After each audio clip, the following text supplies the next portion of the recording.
নমস্কার বন্ধুরা, প্রিয়া কুকিং লাইফস্টাইলে তোমাদের সবাইকে স্বাগতম। আজকে আমি তোমাদের সঙ্গে শেয়ার করব আলু পেটিস। শুধুমাত্র ময়দা আর আলু দিয়ে বানানো যায় এই আলু পেটিস। বানানোটাও যেমন সোজা, খেতেও তার থেকে বেশি মজার। তো চলো বেশি দেরি না করে শুরু করি। এখানে আমি নিয়েছি 1 কাপ ময়দা। তোমরা যদি বেশি করে বানাও তাহলে ময়দাটা একটু বেশি করে নিবে। আর দিয়ে দিলাম সামান্য পরিমাণে নুন, দিয়ে দিলাম 2 চামচ সাদা তেল,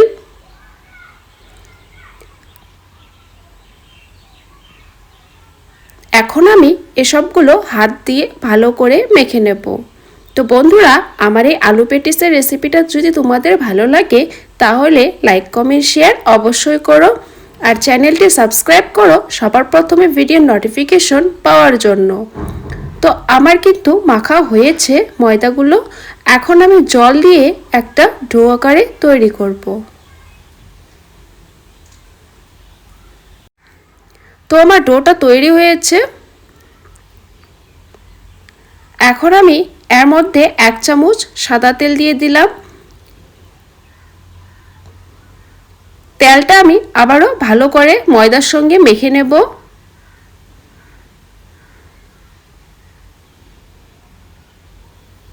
তো মাখা হয়েছে, এখন আমি 15 মিনিটের জন্য ঢাকনা দিয়ে দিলাম।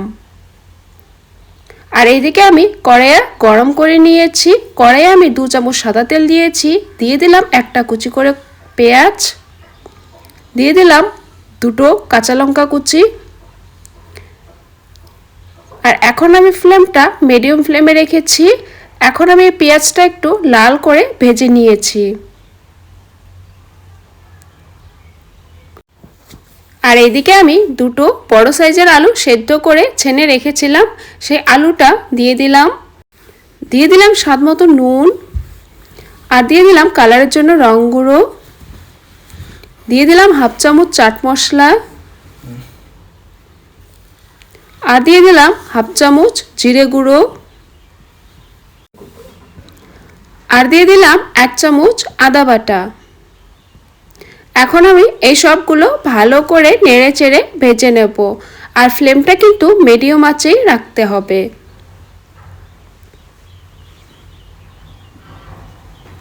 তো আমি ভেজে নিতে নিতে তোমরা চ্যানেলটি সাবস্ক্রাইব করো, পাশে থাকা বেল আইকনটি ক্লিক করো সবার প্রথমে ভিডিও নোটিফিকেশন পাওয়ার জন্য।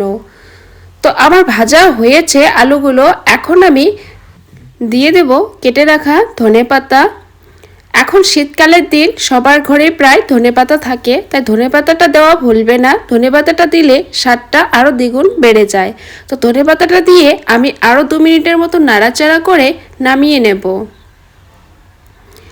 তো আমার 2 মিনিট হয়েছে, এখন আমি এটা নামিয়ে ঠান্ডা করে নেব। আর এইদিকে আমার 15 মিনিট হয়েছে, আমি ঢাকনাটা তুলে দিলাম। দেখো আমার ডোটা কত সুন্দর সফট হয়েছে।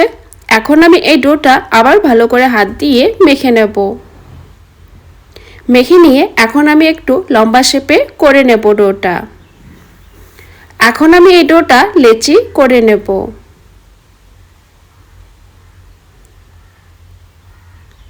তো আমি লেচি করে নিয়েছি। এখন আমি এগুলো সাইডে রেখে দিলাম। নিয়ে নিলাম বেলুনি। বেলুনিতে আমি একটা লেচি নিয়ে নিলাম। লেচির উপরে আমি কিছুটা ময়দা ছিটিয়ে দিলাম যেন বেলার সময় না লাগে। এখন আমি বেলে রুটির মতো করে নেব। আমি একদম এই লেচিটা পাতলা করে বেলে নেব। তো তোমাদেরকে দেখিয়ে দেব, তোমরা ভিডিওটা স্কিপ না করে লাস্ট পর্যন্ত দেখো। তো দেখো আমি লেচিটা একদম পাতলা করে বেলে নিয়েছি। এইভাবে আমি সবগুলো লেচি বেলে নেব। তো আমি সবগুলো লেচি পাতলা করে বেলে নিয়েছি। এইগুলো সাইডে রেখে আমি একটা রুটি নিয়ে নিলাম। এর উপরে আমি তেল লাগিয়ে নিলাম, সাদা তেল দিয়ে দিলাম, কিছুটা ময়দা ছিটিয়ে। এর উপরে আমি আবার আরেকটা রুটি দিয়ে দিলাম। তো সেইভাবেই আমি আবার তেল লাগিয়ে নিলাম, ময়দা ছিটিয়ে দিলাম, এর উপরে আরেকটা রুটি লাগিয়ে দিলাম। এখন আমি বেলে নেব। বেশি বেলবো না, এপাশ ওপাশ একটু বেলে তারপর আমি চাকুর সাহায্যে কেটে নেব। আমি 4 সাইড কেটে নেব।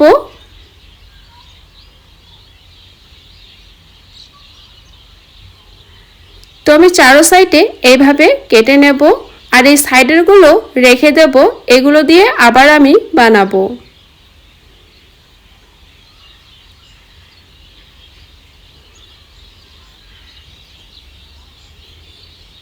তো আমি কেটে নিয়েছি।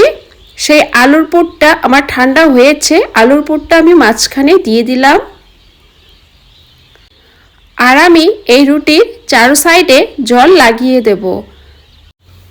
জলটা ভালো করে লাগিয়ে দিতে হবে, না হলে খুলে যাবে।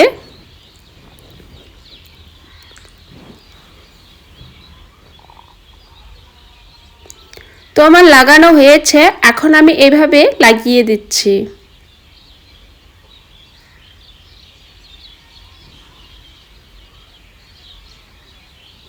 তো তোমরা কিন্তু এইভাবে ঘরে অবশ্যই ট্রাই করো, খেতে খুবই মজার। সন্ধ্যাবেলা চা দিয়ে বা সস দিয়েও তোমরা খেতে পারো। আর আলু আর ময়দাটা তো প্রায় সবার ঘরেই থাকে, খালি এই দুটো দিয়েই বানানো হয়ে যায়। তো দেখো আমার এই আলু প্যাটিসটা তৈরি হয়েছে। তো এইভাবে আমি সবগুলো বানিয়ে নেব।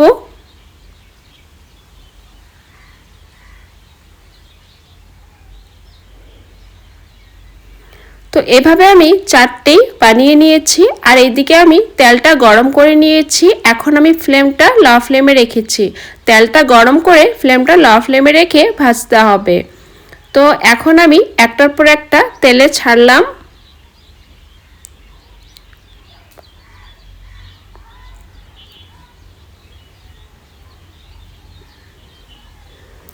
আর একটা চামচের সাহায্যে তেলগুলো এইভাবে উপরে আমি দিয়ে দিচ্ছি।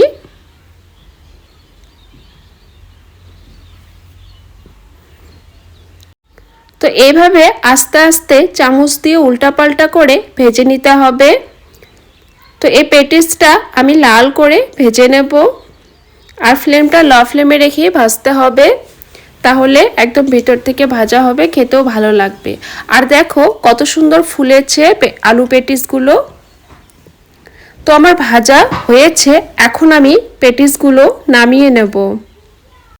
তো তোমাদেরকে তো দেখিয়ে দিলাম কত সোজা এই আলু প্যাটিসগুলো বানানো, আর খেতে তো ভীষণ মজার। তো এরকম নতুন নতুন রেসিপি দেখার জন্য আমার এই চ্যানেলটি সাবস্ক্রাইব করো।